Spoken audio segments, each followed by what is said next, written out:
You were a guy who had some pretty great opportunities.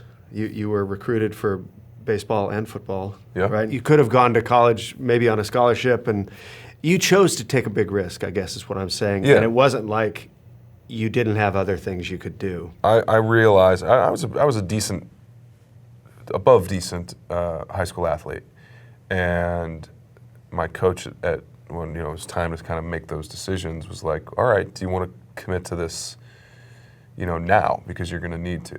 At that point, I was like, I realized the kind of commitment that it would take, and the commitment and how far behind I sort of was in that development process, and that the kids that I'd be playing against had been in summer leagues, and had been in quarterback camp, and had been in all of these things. It's like going to take the SAT and not having taken all of the prep courses that a lot of kids take now. You're already at a disadvantage.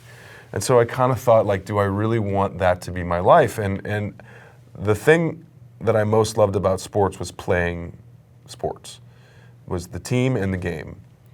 Practices I hated, workouts I hated, like all that stuff. I was like, and that's the majority of your stuff you do. The game is this much, and the other attendance stuff is that much. So I made that decision, and then I kind of didn't know what I wanted to do in college. But I ended up finding my way into the theater department, as most orphans do, and was recruited again by the head of the department, who said, you should be doing this. You're very good at this.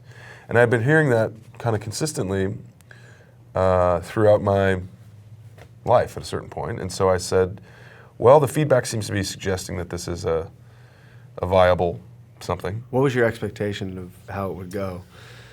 I think fortunately I didn't really have any thought that it was going to be of how it was going to be. Did you have a master plan? Did you have sort of a? God, no.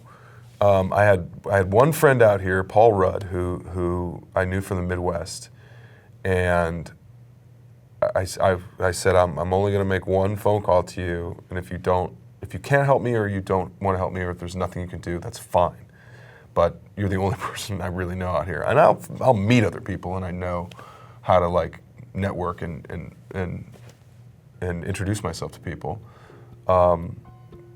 But he introduced me to one guy, and that guy introduced me to an agency, and then that was the foot in the door that I needed. So I had no grand plan. I just wanted to work.